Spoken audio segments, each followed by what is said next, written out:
গেলেন, দোয়া করার সময় সম্পর্কে জানতে চাইলেন, ইয়া রাসূলুল্লাহ কোন সময় দোয়া করলে আল্লাহ কবুল করবেন সেইটা আমাকে বলে দিন। নবীজি বললেন, আমার সাহাবী, দুই সময় যদি তুমি দোয়া করো, একটা হলো দুবুরাস সালাওয়াতিল মাকতুবা, আরটা হলো জাওফুল লাইল, একটা হলো শেষ রাত্রে তাহাজ্জুদের সময় যদি দোয়া করো আল্লাহ তাড়াতাড়ি কবুল করেন, আর যদি ফরজ নামাজের পরে তুমি দোয়া করো সেই দোয়াটা আল্লাহ তাড়াতাড়ি কবুল করেন।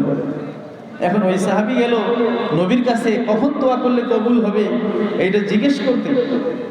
আর নবীজি বলে দিলেন, তুমি যদি ফরজ নামাজের পরে দোয়া করো তাইলে আল্লাহ তাড়াতাড়ি কবুল করবেন, শেষ রাতে দোয়া করলে তাড়াতাড়ি কবুল করবেন। তার মানে কি ফরজ নামাজের পরে দোয়া করার জন্য অনুমতি দিলেন কি দিলেন না? তো নবীজি অনুমতি দিলেন, বরং উলামায়ে কেরাম এটাকে মুস্তাহাব বলেছেন। যখন দোয়া কবুল হয় তখন দোয়া করা মুস্তাহাব। আমরাও বলি ফরজ নামাজের পরে দোয়া করা মুস্তাহাব, কারণ নবীজি এখানে উৎসাহিত করেছেন ওই সময় দোয়া করলে তাড়াতাড়ি কবুল হয়, সেই কথা বলেছেন। ওই সাহাবী আবু উমামাকে তিনি বলেছেন। আর নবীজি ফরজ নামাজের পরে দোয়া করেন এমনটা না, তিনি কয়েকবার করেছেন। আপনি দেখেন তাফসীরে ইবনে কাসিরে লেখা আছে, নবীজি একবার এশার নামাজের পরে সালাম ফিরে তিনি দোয়া করেছেন। তার কয়েকজন সাহাবী ছিল মাজলুম সাহাবী, সেই সাহাবীদের জন্য তিনি দোয়া করেছিলেন। আবার তিনি দেখেন মুস্তানাদ ইবনে আবি শায়বার মধ্যে আছে, আল্লাহর নবী সাল্লাল্লাহু আলাইহি ওয়াসাল্লাম ফজরের নামাজের পরে একবার দোয়া করেছেন। নবীজি যেই কাজ জীবনে একবার দুইবার করে ওইটা মুস্তাহাব হয়ে যায়, ওটা সুন্নাতে গায়রে মুআক্কাদা, নফলের পর্যায়ে হয়ে যায়। আর যেই কাজটা সব সময় করেন ওইটা হয়ে যায় সুন্নাত। যেই কাজটা সব সময় করেন, না করলে তাগিদ দেন কোন সেইটার মধ্যে, না করলে গুনার ভয় দেখান, সেইটা হচ্ছে ওয়াজিব হয়ে যায়। এই জন্য রাসূল পাক সাল্লাল্লাহু আলাইহি ওয়াসাল্লাম তিনি সব সময় করতে হবে এমনটা না, তিনি যদি হাদিসের মাধ্যমে উৎসাহিত করেন তাহলে হবে। আবার কিছু কিছু আমল আছেন নবীজি নিজে করেন নাই, করতেও বলেন নাই, কিন্তু সাহাবী করছেন, নবীজির প্রশংসা করছেন অথবা চুপ থাকছেন, সেকে বলে মৌন সম্মতি। কি বলা হয়? মৌন সম্মতি। যেমন দেখেন একটা হাদিস, মেরাজের রাতের পরে পরের দিন সকালে নবী যখন আসলেন, হযরত বেলালকে জিজ্ঞেস করলেন, বেলাল আখবিরনি আন আরজা আমালিকা, ও বেলাল তোমার সবচেয়ে উত্তম আমল যেটা আছে সেইটার কথা আমাকে বলো। আমি ফাইন্নি সামিতু কারানে আলিকা ফিল জান্নাহ, আমি জান্নাতে তোমার সেই তোমার যে খড়মের তোমার জুতার খটখট শব্দ আমি জান্নাতে শুনেছি। বলে সুবহানাল্লাহ। নবীজি যখন মেরাজে জান্নাত দেখতে গেছেন, নবীজির সামনে যেন কে কে হাঁটতেছে। জিব্রাইলকে বলেন, আমার সামনে কে হাঁটে, শব্দ পাচ্ছি। বলে এটা বিলালের আপনার মুয়াজ্জিন বেলালের খড়মের আওয়াজ। বলেন সুবহানাল্লাহ।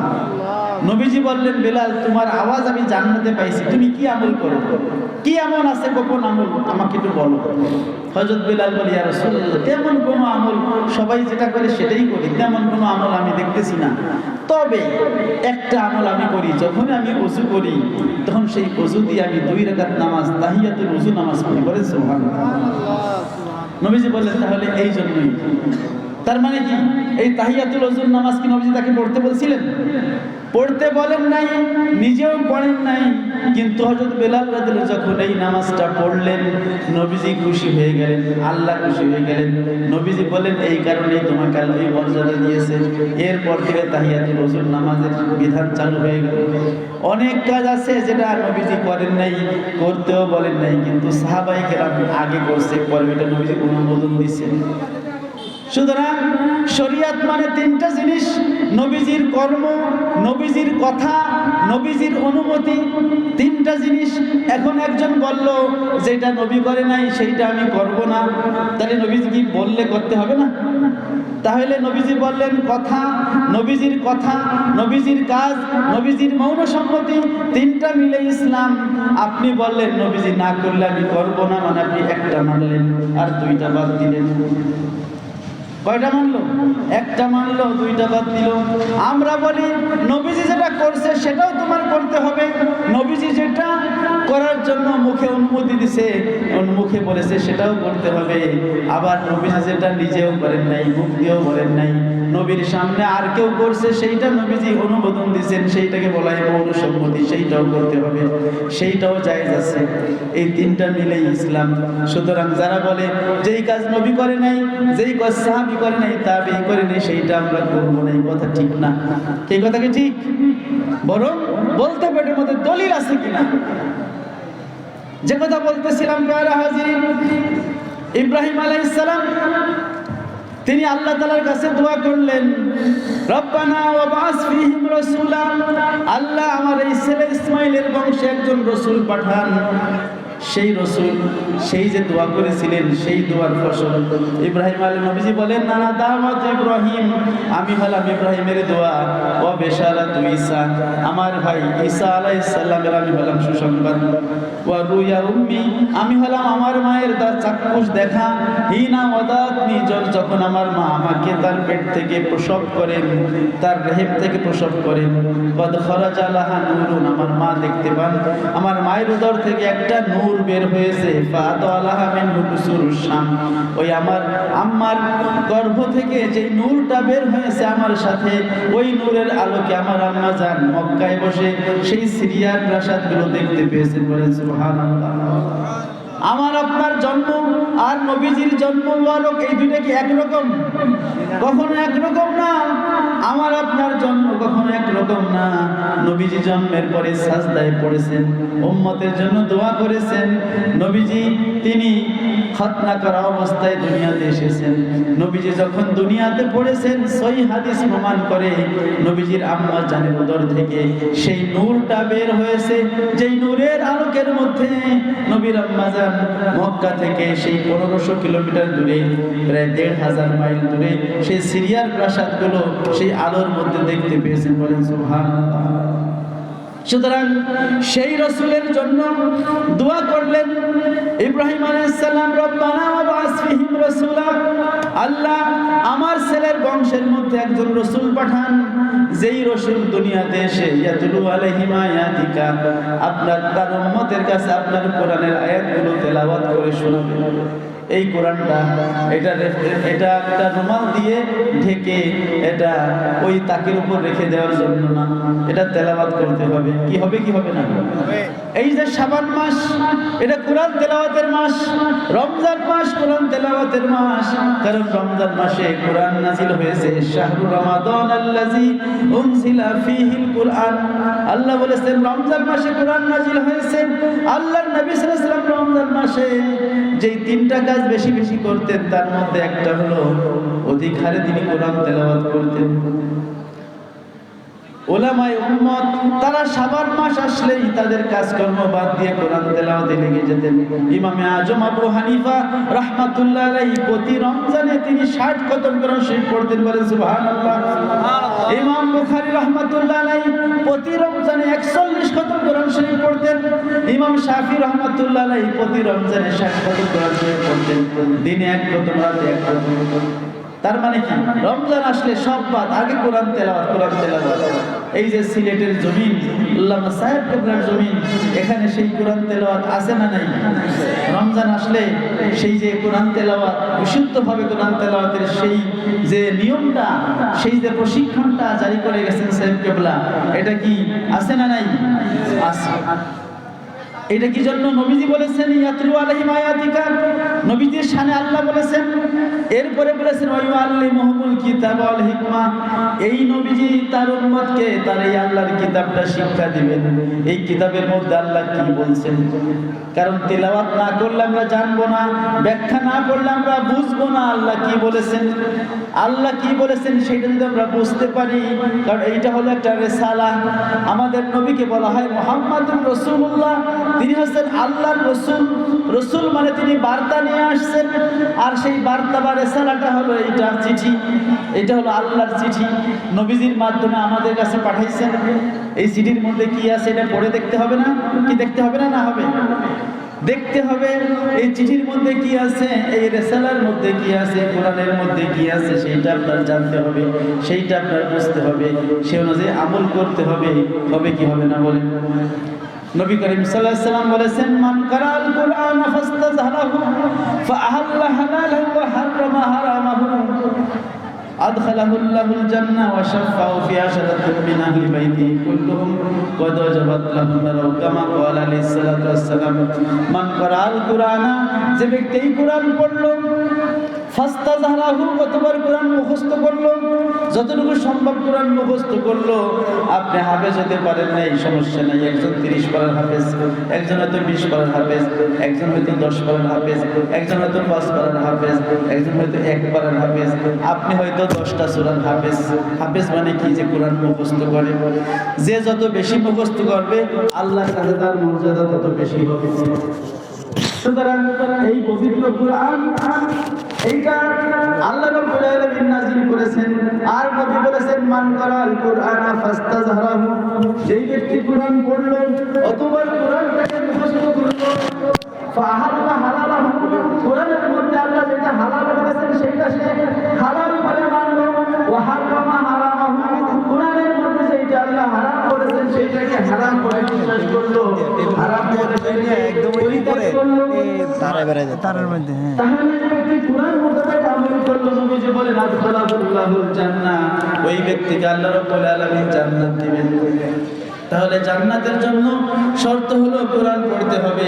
কোরআনের মধ্যে যে হালাল হারামের কথা আল্লাহ তাআলা বয়ান করেছেন, সেই হালাল হারাম মেনে চলতে হবে, তাহলে জান্নাত পাওয়া যাবে। কি পাওয়া যাবে? জান্নাত পাওয়া যাবে। এরপরে নবীজি বলতেছেন, ওয়াশাফাউ ফি আশরাতিন মিন আহলি বাইতিহি, যদি আপনি কোরআন মোতাবেক আমল করতে পারেন, কোরআন পড়তে পারেন, তাহলে শুধু নিজেই জান্নাতে যাবে এমনটা না, বরং ওই ব্যক্তির পরিবারের 10 জনের ব্যাপারে আল্লাহ তাআলা তাকে সুপারিশের ক্ষমতা দিবেন। কুল্লুম কদ জাবাত লাহুন নার, এমন 10 জন যাদের ব্যাপারে জাহান্নামের ফয়সালা হয়ে গেছে, জাহান্নাম তাদের জন্য ওয়াজিব হয়ে গেছে, এমন 10 জনকে সুপারিশ করে জাহান্নাম থেকে জান্নাতে নেওয়ার সেই যে ক্ষমতা, সেই সুপারিশের ক্ষমতা আল্লাহ তাআলা ওই ব্যক্তিকে দান করবেন। কোন ব্যক্তিকে? যে কোরআন পড়েছে এবং কোরআনের হালাল হারাম মেনে চলেছে। ঠিক কিনা বলেন? এই জন্যই কোরআন, এইটা আল্লাহর কিতাব, এইটা আমাদের জানতে হবে, পড়তে হবে। তিলাওয়াত করলেও সওয়াব আছে। যদি আপনি অর্থ না বুঝেন কিন্তু শুধু আপনি তেলাওয়াত করেন, তাতেও সওয়াব আছে না নাই? আছে। একদল আছে, সমাজে একদল আছে যারা বলে কোরআন অর্থ না বুঝে পড়লে কোনো সওয়াব হবে না। আমি বলি, ভাই আপনি নবীর কথা উল্টা কেন বলেন? নবী বলেছেন, মান কারা হারফাম মিন কিতাবিল্লাহ ফালাহু হাসানা ওয়াল হাসানাতু বিআশরি আমসালিহা। আব্দুল্লাহ ইবনে মাসউদ থেকে বর্ণিত, নবীজি বলেছেন যে আল্লাহর কিতাবের একটা অক্ষর পড়বে, আল্লাহ তাকে একটা নেকি দিবেন, ওই এক নেকি আবার 10 গুণ বাড়ায় দিবেন। আমি বলি না লা আলিফ লাম মিম হরফুন, আমি বলি না আলিফ লাম মিম এটা হলো একটা হরফ, বাল আলিফুন হরফুন ওয়া লামুন হরফুন ওয়া মিমুন হরফুন। আলিফ লাম মিম এখানে 3টা অক্ষর, আলিফ একটা, লাম একটা, মিম একটা। আলিফের জন্য 10 নেকি, লামের জন্য 10 নেকি, মিমের জন্য 10 নেকি। কেউ যদি আলিফ লাম মিম পড়ে, ওই ব্যক্তির আমলনামায় 30টা নেকি কে লিখে দিবেন? আল্লাহ লিখে দিবেন। সুতরাং কোরআন শরীফ যদি কেউ অর্থ বুঝে, অর্থ নাও বোঝে, সে তেলাওয়াত করে রমজানে, সে অবশ্যই সওয়াব পাবে। কিন্তু আমাদের উচিত হলো তেলাওয়াতের পাশাপাশি কোরআনের ব্যাখ্যা বিশ্লেষণ জানা, একজন আলেমের কাছ থেকে। নাকি নিজে নিজে পড়তে গেলে আবার কিন্তু সমস্যা আছে। আপনি মনে করেন ইংরেজি পারেন, এখন মেডিকেলের একখান বই এনে যদি আপনি সেই ওষুধপত্রের নাম মুখস্থ করে ডাক্তারি করতে যান, তাহলে রোগী বাঁচবে না মরবে? আপনি যদি ইঞ্জিনিয়ারিং এর একটা বই এনে একটু পড়ে টড়ে বিল্ডিং যদি আপনি বানাইতে যান, ওই বিল্ডিং থাকবে না ভাঙবে? কারণ এইটা আপনার অবশ্যই ওস্তাদের কাছে পড়তে হবে, ওস্তাদের কাছে শিখতে হবে, নিজে শিখলে হবে না। নবীজি বলেছেন সহিহ বুখারীর হাদিস, ইন্নামাল ইলমু বিত্তাআল্লুমি, ইলম হলো মুআল্লিমের কাছে শিখতে হবে, ওস্তাদের কাছে শিখতে হবে। অল্প অল্প করে জুমার দিনে ইমাম সাহেব যখন তাফসীর করে, জুমার দিনে যখন খুতবা ইমাম সাহেব বাংলায় ওয়াজ করে, ওইটাকে মনে করতে হবে একটা ক্লাস। মানে সব বছরে যদি 52টা শুক্রবার হয়, আপনি এক বছরে 52টা ক্লাস পাইলেন, 2 বছরে 104টা ক্লাস পাইলেন, 3 বছরে আপনি 156টা ক্লাস পাইলেন। 3 বছরে একজন ছাত্র 156 ক্লাস এক বছরে পায় না, আরো কম পায়। রমজানের বন্ধ, কুরবানির বন্ধ, শীতের বন্ধ, গ্রীষ্মের বন্ধ, শুক্রবার বন্ধ, শনিবার বন্ধ, আছে না নাই? এরপরে সে 150টা ক্লাস পায় না। কিন্তু আপনি যদি মনে করেন আমার ইমাম সাহেবের পিছনে প্রতিদিন আমি জুমার নামাজ পড়বো, 3 বছর এক ক্লাসের সমান। তো 3 বছরে 1 ক্লাস হলে আপনি যদি 30 বছর জুমার নামাজ পড়েন 10 ক্লাস, 33 বছর পড়লে 11 ক্লাস, 36 বছর পড়লে 12 ক্লাস, 39 বছর পড়লে 13 ক্লাস। তার মানে হচ্ছে আপনি 45 বছর যদি আপনি জুমার নামাজ পড়েন আপনার 15 ক্লাস, মানে টাইটেল পাস হয়ে গেছে। কিন্তু আমাদের সমস্যা হলো জুমার নামাজে আমরা যাই, ইমাম সাহেব কি পড়ায়, ইমাম সাহেব কি লেকচার দেয় শুনি না, এই কান্দে ছিল ওই কান্দে বার করে দিই। এটা কি ঠিক? ঠিক না। ওটাকে একটা ক্লাস মনে করতে হবে। আমরা যেমন দলে বলে আমরা ওস্তাদের কাছে গিয়ে পড়ি, আপনাদের তো ওস্তাদের কাছে গিয়ে পড়ার সময় হয় না, তাহলে জুমারটা একটা ক্লাস, আজকে ওয়াজ মাহফিল এটা একটা ক্লাস। দেখেন আপনি শুনবেন, বুঝবেন, কি বলবো। ওই একটা মাসলা যদি আপনি শিখেন, নবীজি বলেছেন খায়রুম মিন আলফি রাকাতিন তাতাওয়ান, শরীয়তের একটা মাসলা যদি কেউ শিক্ষা করে, সে যদি আমল করতে নাও পারে, আল্লাহ রাব্বুল আলামিন তাকে 1000 রাকাত নফল নামাজের চেয়ে অধিক সওয়াব দিবেন। বলেন সুবহানাল্লাহ। এই কারণে প্যারে হাজিরিন, এই যে পবিত্র কোরআন, যেই কোরআনের সূরা আল মুমিনুন থেকে আপনাদের সামনে আমি কয়েকটা আয়াত তেলাওয়াত করেছি, এই আয়াতের সংক্ষিপ্ত ব্যাখ্যা যদি আল্লাহ তৌফিক দেন করব। ওয়া তৌফিকি ইল্লা বিল্লাহ। আল্লাহ তাআলা বলেন আউযু বিল্লাহি মিনাশ শাইতানির রাজীম, বিসমিল্লাহির রহমানির রহিম। قد أفلح المؤمنون الذين هم في صلاتهم خاشعون والذين هم عن اللغو معرضون। আল্লাহ বলেছেন قد أفلح المؤمنون, নিশ্চয়ই যারা ঈমানদার তারা সফল হয়েছে। কি হয়েছে? সফল হয়েছে, তারা বিজয়ী হয়েছে। যেমন সূরা বাকারার মধ্যে আল্লাহ বলেছেন উলাইকা হুমুল মুফলিহুন, যে যারা হচ্ছে এই যে ঈমানদারের জন্য যেই বৈশিষ্ট্যগুলোর কথা আল্লাহ তাআলা সূরা বাকারার শুরুতে বললেন, আল্লাযীনা ইউমিনুনা বিল গায়ব ওয়া ইউকিমুনাস সালাহ ওয়া মিম্মা রাযাকনাহুম ইউনফিকুন ওয়াল্লাযীনা ইউমিনুনা বিমা উনজিলা ইলাইকা ওয়া মা উনজিলা মিন ক্বাবলিক ওয়া বিল আখিরাতি হুম ইউকিনুন। এই যে গুণগুলোর কথা বললেন, যারা গায়েবের প্রতি বিশ্বাস করে, আল্লাহকে না দেখে কি করে? বিশ্বাস করে, ফেরেশতা না দেখে বিশ্বাস করে, আখিরাত না দেখে বিশ্বাস করে, মিজানের পাল্লা আছে বিশ্বাস করে, জান্নাত আছে বিশ্বাস করে। কি আমরা দেখছি জান্নাত? দেখি নাই। আমরা কোরআনে পড়ছি, নবীর হাদিসে শুনছি, সরাসরি নবীকেও দেখি নাই। এই যে না দেখে বিশ্বাস, এটাকে বলে ইউমিনুনা বিল গায়ব। এটা একজন ঈমানদারের বৈশিষ্ট্য। নবীজি বলছেন শেষ জামানায় আমার উম্মত এমন আশ্চর্য উম্মত হবে, তারা না দেখে বিশ্বাস করবে এবং তাদের আমল তোমাদের আমলের চেয়ে অনেক উত্তম হবে। প্যারে হাজিরিন, কারণ সাহাবায়ে কেরাম তারা নবীজিকে দেখছেন, কুরআন নাজিলের ঘটনা শুনছেন, কিন্তু আমরা কুরআন পাইছি কিন্তু নবী কি পাইছি? নবীকে দেখছি? দেখি নাই। বিশ্বাস করছে। আল্লাহ বলেন আল্লাযীনা ইউমিনুনা বিল গায়ব, ঈমানদার হলো তারা যারা গায়েবে বিশ্বাস করে, আল্লাহ, ফেরেশতা, আখিরাত, এগুলো না দেখে বিশ্বাস করে, এরপরে নামাজ আদায় করে, এরপরে যাকাত দেয়, নবী রাসূলদের প্রতি বিশ্বাস করে, আখিরাতে বিশ্বাস করে। আল্লাহ বলেন উলাইকা আলা হুদাম মির রাব্বিহিম ওয়া উলাইকা হুমুল মুফলিহুন। এরা হচ্ছে হেদায়েতের উপরে আছে, এরাই হলো সফল। আল্লাহ বলেন কদ আফলাহাল মুমিনুন, নিশ্চয়ই ঈমানদাররা সফল কাম হয়ে গেছে। ভালো করে খেয়াল করুন, আল্লাহ তাআলা বলেন কদ আফলাহা, আফলাহা ইফলিহু ইফলাহান মানে সফল কাম হয়ে গেছে। এটা হলো অতীতকাল, অতীতকালীন ক্রিয়া। কাল হলো তিনটা, কয়টা? একটা হলো অতীতকাল, একটা হলো কি বর্তমান কাল, একটা হলো ভবিষ্যৎকাল। অতীত হলো যেটা চলে গেছে, বর্তমান হচ্ছে আমি যেখানে অবস্থান করছি, ভবিষ্যৎ হলো যেটা আসতেছে। গতকাল হলো অতীতকাল, আজকে হলো বর্তমান কাল, আগামীকাল হচ্ছে ভবিষ্যৎকাল। তো মুমিনরা সফল হবে আখিরাতে, কিন্তু আল্লাহ দুনিয়াতে বলে দিলেন তারা সফল কাম হয়ে গেছে। এখনো কিন্তু মুমিনদের গুণ আল্লাহ বয়ান করেন নাই। মুমিনদের গুণাবলী তারা পালন করছে কি করছে না সেটাও বয়ান করেন নাই, কিন্তু আল্লাহ বলে দিলেন তারা সফল কাম হয়েছে। অথচ বলা উচিত মুমিনরা সফল কাম হবে, কিন্তু আল্লাহ তাআলা সেই ভবিষ্যতের শব্দ না বলে বললেন মুমিনরা সফল কাম হয়ে গেছে। কিভাবে বললেন? এটা হলো নিশ্চয়তা, তাহাক্কুকুল, মানে ওইটা হবে। ওইটা কি? যেটা হবে নিশ্চিত আমরা জানি, ওটাকে বলা যায় হয়ে গেছে। আমার এক ভাতিজা ছিল, গরিব মানুষ, চাকরি হয় না। আমার এক মুসল্লি ছিল, উনি শাহ সিমেন্ট আছে না, ওই কোম্পানির বড় অফিসার। মনির ভাই, বললাম যে মনির ভাই আপনি তো বড় অফিসার, আমার এই ভাতিজা ও এসএসসি পাস করছে, আলিম পাস করছে, চাকরি নাই, একটা গরিব মানুষ চাকরি দিয়ে দেন।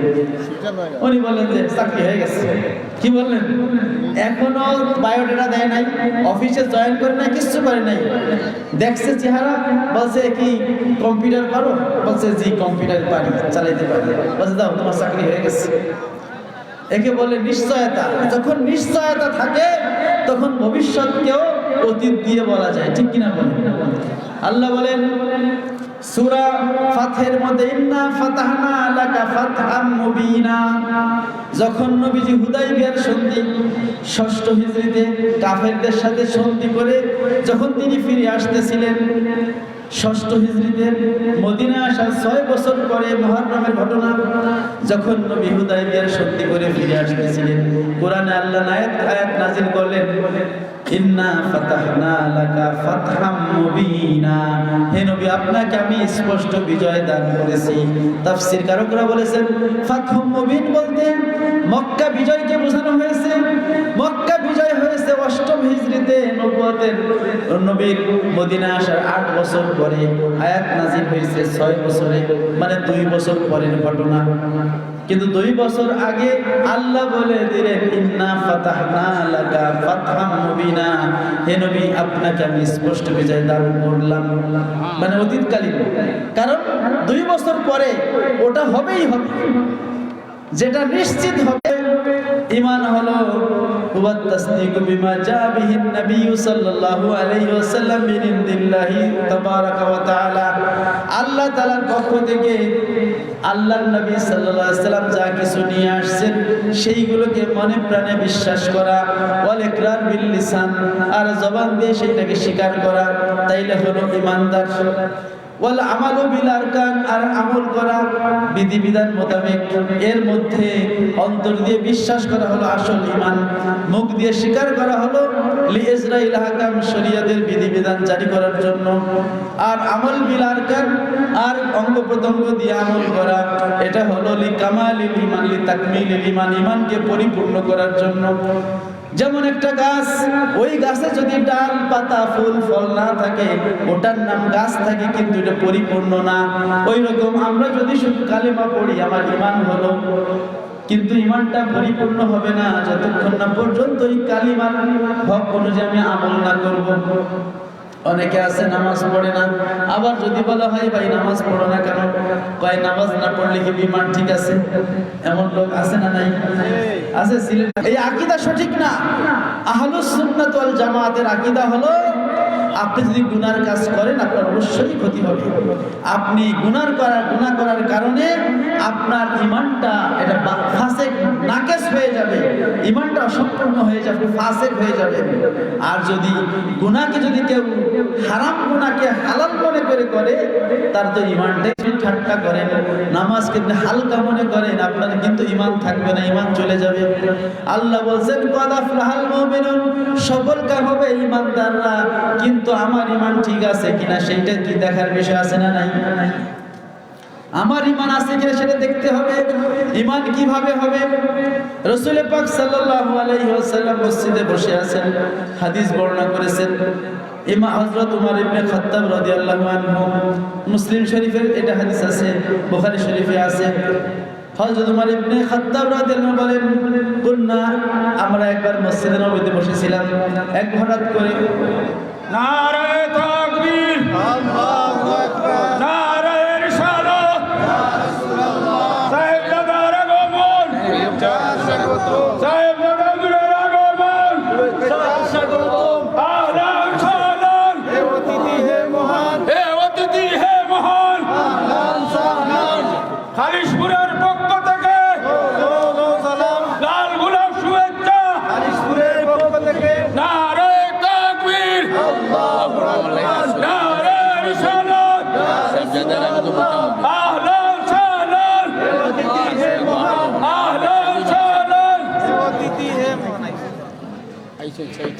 আসতে বয়ান রাখেন চালাই দেবো আপনি চালান তাইলে অন্য আইবানি না আচ্ছা প্যারে হাজিরিন, আমাদের প্রধান অতিথি চলে এসেছে, অল্পক্ষণের মধ্যে স্টেজে চলে আসবে। আপনারা যারা ঘোরাফেরা করতেছেন দ্রুত মাহফিলের প্যান্ডেলে চলে আসেন। প্যারে হাজিরিন, আমরা যে কথা বলতেছিলাম, হুজুর আলোচনা চলবে, আসতেছেন প্রধান অতিথি একটু পরে আসতেছেন, আপনার আলোচনা চলবে। জি জি ধন্যবাদ। আচ্ছা ঠিক আছে, রাস্তাতে আছেন? জি রাস্তাতে আছেন, আপনি আলোচনা চলছে। ঠিক আছে। তো প্যারে হাজিরিন, যে কথা বলতেছিলাম, আল্লাহ বলেছেন কদ আফলাহাল মুমিনুন, মোমেনরা সফল কাম হলো। তো মোমেনরা সফল কাম হলো, এই মোমেন মানে যার ঈমান আছে। ঈমান কাকে বলে সেটা আমাদের জানতে হবে, যে কি করলে ঈমানদার হওয়া যায়।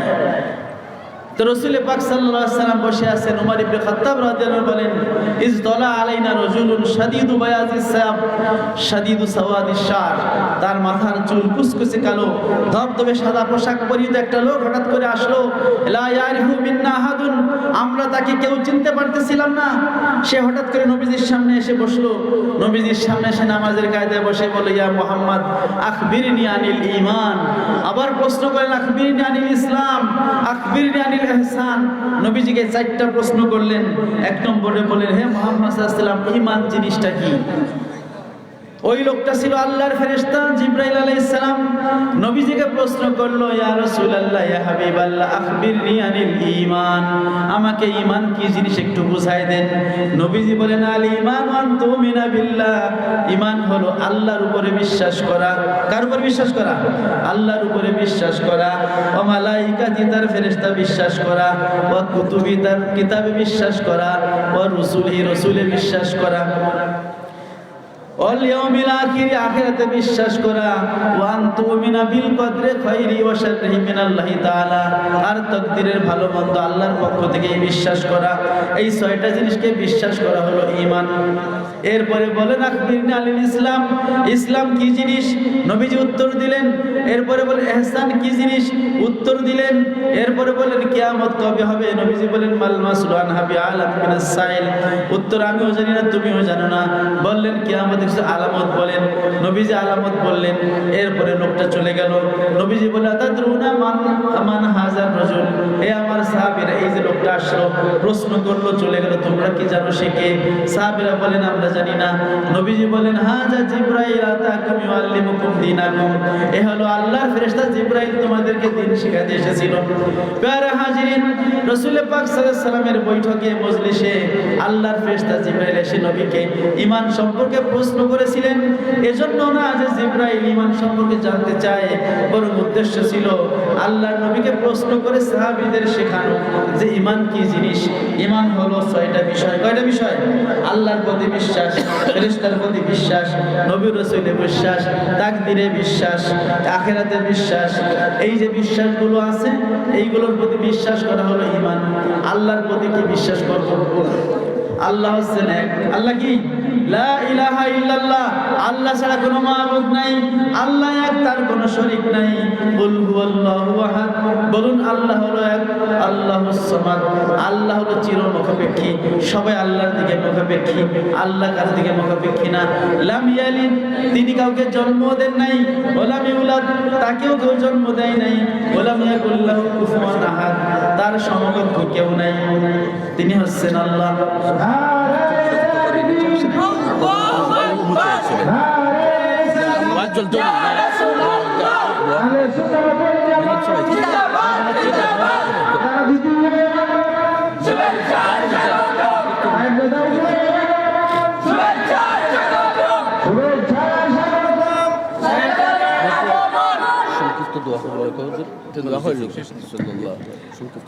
اللهم صل وسلم وبارك اللهم آمين ربنا آتنا في الدنيا حسنة وفي الآخرة حسنة وقنا عذاب النار رب ارحمهما كما ربياني صغيرا।